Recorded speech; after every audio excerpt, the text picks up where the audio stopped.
Assalamualaikum warahmatullahi wabarakatuh. Oke, metode analisa Thevenin.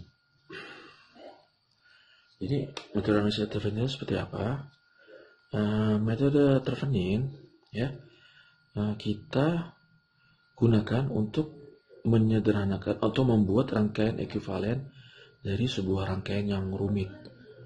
Oke ya. Tapi syaratnya rangkaian itu harus linear. Kemarin kita udah belajar apa itu rangkaian linear. Jadi ya, misalkan ini ada sebuah rangkaian ya. Rangkaian yang kompleks tapi linear, sekali lagi. Terdiri dari banyak resistor. Kita nggak tahu topologinya seperti apa. Kemudian di dalamnya ini misalkan ada sumber tegangan, ada sumber arus ya. Ada resistor. Nah, ini kita nggak tahu, pokoknya rangkaiannya topologinya rumit dan kompleks ya, tapi yang linear. Ini bisa kita rubah hanya menjadi dua buah elemen, yaitu tegangan Thevenin dan sebuah hambatan. Gitu. Ini ada RTH, kemudian VTH. Ya, jadi rangkaian ini kita tarik dua buah node yang berbeda ya. Misalnya node-nya kita kasih nama AB. Ini bisa kita rubah rangkaian ekuivalennya menjadi seperti ini. Jadi dari sumber tegangan Thevenin dan hambatan Thevenin. Nah, ini adalah node AB. Kayak gitu. Kebayang nggak? Jadi sebuah rangkaian yang rumit, saya tarik dua buah node yang berbeda. Saya kasih nama AB gitu ya. Rangkaian rumit ini bisa saya rubah hanya menjadi dua elemen, yaitu VTH dan RTH. Oke, sekarang tentunya pertanyaannya bagaimana cara menentukan VTH-nya? Cara menentukan VTH-nya gampang sekali ya. Ini misalnya tadi rangkaiannya sama ya. Rangkaiannya sama. Itu kita tarik tadi kan node AB. Kalau misalkan kita ada voltmeter, ya kita ukur aja pakai voltmeter. Nah, voltmeter. Ya. Berapa tegangannya yang terbaca di sini? Nah, tegangan ini itu adalah tegangan VTH. Tegangan yang ini. Kalau yang terbaca di sini ya. Nah, jadi rangkaiannya sama ya, ingat. Rangkaiannya sama. Kemudian, bagaimana kita menentukan RTH-nya? Gampang juga. Rangkaiannya sama, ya. Itu kita tarik tadi kan AB. Untuk menentukan RTH-nya, oke, kita matikan semua sumber independen.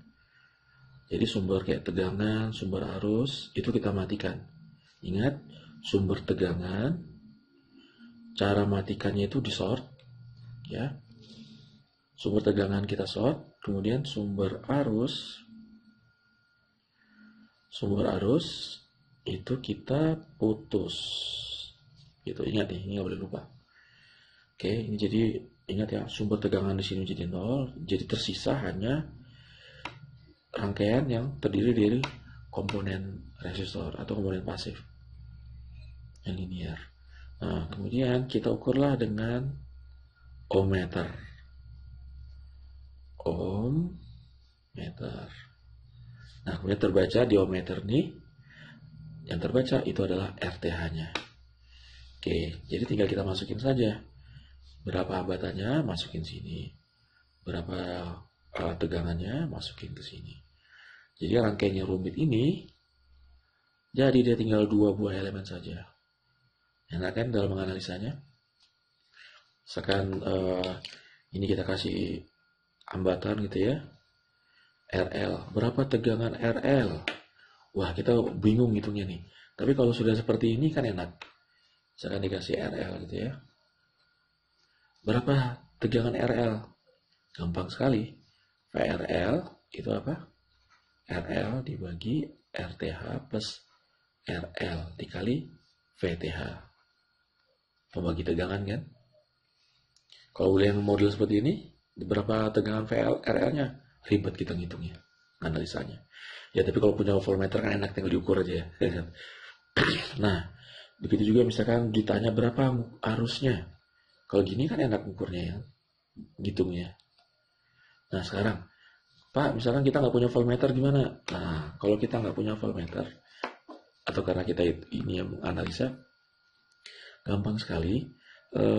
Caranya, ya berarti harus kita hitung Harus kita hitung ya. Kita lihat tegangan ini berapa. Kemudian pada ohmmeter juga pada ohmmeter. Pada mencari RTH-nya setelah semua sumber independennya kita matikan ya. Kemudian kita akan terdiri berarti cuma jaringan komponen resistor ya. Harus kita sederhanakan sehingga terdiri dari hanya satu buah resistor, maka dapatlah RTH-nya. Ini akan lebih jelas jika kita menggunakan contoh kali ya. Oke, misalkan ada sebuah rangkaian yang seperti ini yang sering dicontoh di modul ya. Sebuah arus. Oke, kelihatan ya. R1, R2, R3, ini adalah V, ini adalah I. Nah, ini misalkan ditanya nih, berapa arus yang mengalir pada R1? Gitu, berapa arus I ini? Nah, kalau kita menggunakan metode Thevenin Norton, berarti ini kita putus ya. Kita putus ini, bagian ini putus. Oke, ini saya kasih nama misalkan not A ya. Ini putusannya ini saya kasih nama not B. Sehingga rangkaian yang ini menjadi rangkaian yang rumit nih. Anggap gitu ya. Anggap yang kayak rumit. Sehingga rangkaiannya kan menjadi seperti ini ya. Nah, ini AB ya, ini sama tadi not AB ya. AB ini adalah R2, ini R3, ini I. Oke, rangkaian yang putus ini, nanti rencananya setelah kita putus ini akan kita rubah menjadi rangkaian yang seperti ini. Theveninnya RTH, VTH. Oke, akan kita rubah menjadi seperti ini. Rangkaian anggap rumit menjadi hanya dua seperti. Sehingga gabungan antara yang ini dengan yang ini ya, jadi rangkaiannya menjadi seperti ini ya. Ini adalah RTH, VTH, ini adalah R1 dari sini, ini adalah V. Nah, kemudian ini saya gabung ya. Oke, sip. Kalau sudah seperti ini pasti kalian gampang kan mengukur arusnya. Berapa I? Nah, pasti gampang. Oke, berapa kira-kira I? Gampang aja ya. I sama dengan, lihat arah arusnya ke sini ya, ke kiri kanan, berarti dari tegangan ini dikurangi tegangan ini dibagi total hambatan, ya kan? V dikurangin VTH dibagi total hambatan R1 plus RTH. Nah, ketemu. Jauh lebih simpel kan? Oke, sekarang pertanyaannya ya, bagaimana kita menemukan VTH dan RTH? Nah, kita lihat rangkaian yang kita potong tadi yang ini ya. Lihat nih, ini saya lepas ya. Jadi seperti ini ya. Berarti VTH itu adalah tegangan ini kan ya. Ini adalah VTH. Itu. VTH-nya itu berapa? Coba lihat. Ini sumber arus, ini resistor. Kita bisa tahu VTH, ya enggak? VTH itu adalah arus dikali hambatan R3. Kalau segini ngalirnya kan, gini ya, terus ke bawah gitu ya. Berarti VTH adalah sama dengan ya I dikali R3. I yang ini dikali R3. Itu adalah VTH. Kemudian bagaimana RTH? Nah, kalau mengukur RTH tadi saya bilang apa? Semua sumber independen kita putus. Ini sumber independennya berapa? Satu. Apa tuh? Yaitu sumber arus. Sumber arus cara matikannya gimana? Diputus. Berarti setelah kita putus, rangkaian saya menjadi seperti ini. Nah, gini kan?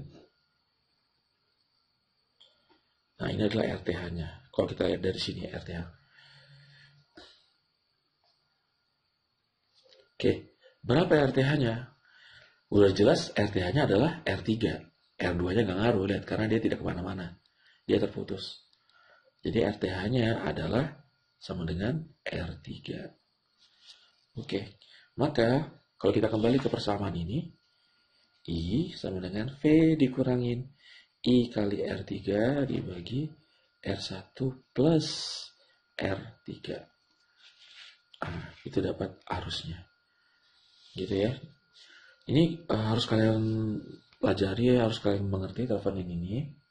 Karena ini akan sangat membantu kalian dalam menganalisa rangkaian-rangkaian yang linear. Bayangin ya, rangkaian yang rumit ini, dianggap rangkaian rumit, bisa kita wakilkan hanya dengan 2 buah elemen saja, VTH dan RTH. Sehingga rangkaian kita akan menjadi sederhana sekali, sehingga kita mudah untuk menganalisanya. Gitu. Oke, sekian dulu ya. Terima kasih. Assalamualaikum warahmatullahi wabarakatuh.